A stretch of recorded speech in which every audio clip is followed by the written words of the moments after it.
Okay, hello mga kasari, mga katendera, good evening. Ayan, Happy New Year. So maya-maya is New Year na. Maya-maya ay 2025 na. Ayan na, malapit na mag-10. So mag-start na yung simba para sa New Year. Hi, di ako nakapag-update sa inyo. Ngayon lang ako mag-update sa inyo. Yan, nakaligo na ako. Gabi na ako nakaligo simula kaninang umaga hanggang gabi. Di na ako nakaligo talaga. So nakaligo ako kanina lang mga bandang alas 8 na. Napagod ang tindera ninyo. Ang dami namin na boss, na-stock ngayong araw. Happy tayo ngayon kasi madaming bumili at saka ang dami nating naubos na paninda. Halos nagkaubusan na kami ng stock condensed. Tapos grahams, ayan mga repolyo, ayan naubusan na kami ng stock. Tapos yung 53 namin na itlog, konti na lang yung natira. Ayan na lang. 2, 4, 6, 8. Halos 10 na lang. Yan na lang. Yan, 53 yan. Oh, thank you Lord talaga. Thank you sa mga blessings talaga Lord. Ngayong araw. Grabe, maganda talaga yung ngayon, yung 31. Oo, daming bumili, di ko alam. Ang dami sigurong pera ng mga tao. Ilang araw tahimik-tahimik lang tapos biglang bumuhos kanina. Simula nung nagbukas talaga ako. Sunod-sunod na siya, tuloy-tuloy na talaga hanggang gabi. Nag-close na kami para makapaghanda para sa New Year. Hindi naman ako masyado nagluto ngayon kasi busy nga dito sa store, tas baka maya-maya baka sumimba din tayo. Hindi na ako masyado nag-abala pa para sa sa mga pagkain-kain na yan. Bumili lang tayo ng mga prutas, tapos konting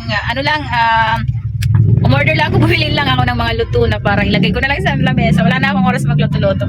Ayan yung tindahan natin, update. Update sa tindahan natin. Di ba? Kita nyo naman. Ang dami nang wala. Di ba? Kita nyo naman. Hindi na siya puno. Di ba? Lalo na dito sa likod ko, punong-puno yan, di ba? Yung last na nag-upload ako, puno. Tapos ngayon wala na, kunti na lang. Close na kami. Ayan. Yung itlog namin nakakatawa kasi sobrang mabenta talaga si itlog pag New Year. Alam ko na kasi yun na mabenta talaga kasi halos lahat ng tao ay gumagawa sila ng prosperity bowl pa yan. Bumibili sila ng 12 peraso na itlog kasi 12 months, isang taon. Nilalagay nila sa lamisa. Kaya alam ko na magiging mabenta talaga si itlog. Tapos yung iba gumagawa pa sila ng mga tinapay like torta. Dito sa lugar namin ginagamitan ng itlog. Kaya mabenta ang itlog. Kaya pinaghandaan ko na yan si itlog. Kumuha talaga ako ng 50 ika-3. Di ba? Kunti na lang. Saktong-sakto lang siya. Saktong-sakto lang, di ba?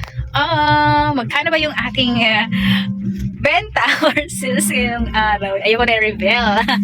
Baka sabihin naman na yabang-yabang. Baka sabihin naman nagyayabang-yabang tayo. So ayoko na mag-reveal ng mga sales natin, yung mga benta-benta natin pag mga ganitong sitwasyon. Ayoko na mag-reveal pa. Di ba malaki yung benta ninyo? Tapos bibili rin naman natin. Ngayon, malaki makakahawak ka pero bukas wala na. Bibili mo na naman ulit ng mga paninda. Di ba? Ganon yung mga sari-sari store. Ganon yung mga katendera natin at mga kasari natin.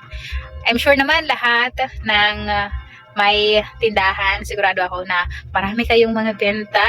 Hindi ba? Hindi lang ako, kundi lahat ng mga may tindahan, may mga sari-sari store, lahat ng mga katendera at mga kasari ko, marami kayong benta. Ngayon, malakas yung bentahan ngayon. Sino yung hindi malakas yung benta dyan? Di ba? Lahat malakas yung benta. Comment nga kayo dyan sa baba kung malakas din benta ninyo. Kasi parang ngayon, malakas talaga. Mas malakas ngayon compare last year. Pansin ko lang. Dami siguro pera ngayon ng mga tao. Okay, so ito lang muna yung update natin. Kasi baka sumimba tayo. Okay, so yun mga kasari, mga tendera, ito lang yung update ko. So nag-vlog lang ako ngayong gabi kasi wala akong upload. Kanina, naka-video ako ng konti. Try ko i-upload yun. Actual bintahan lang, pero hindi ko na hinabaan.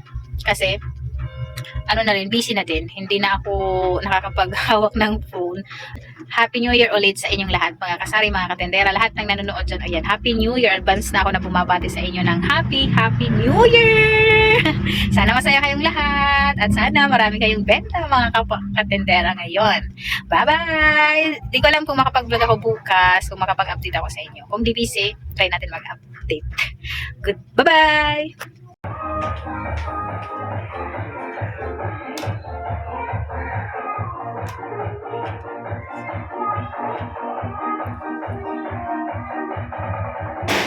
Thank you.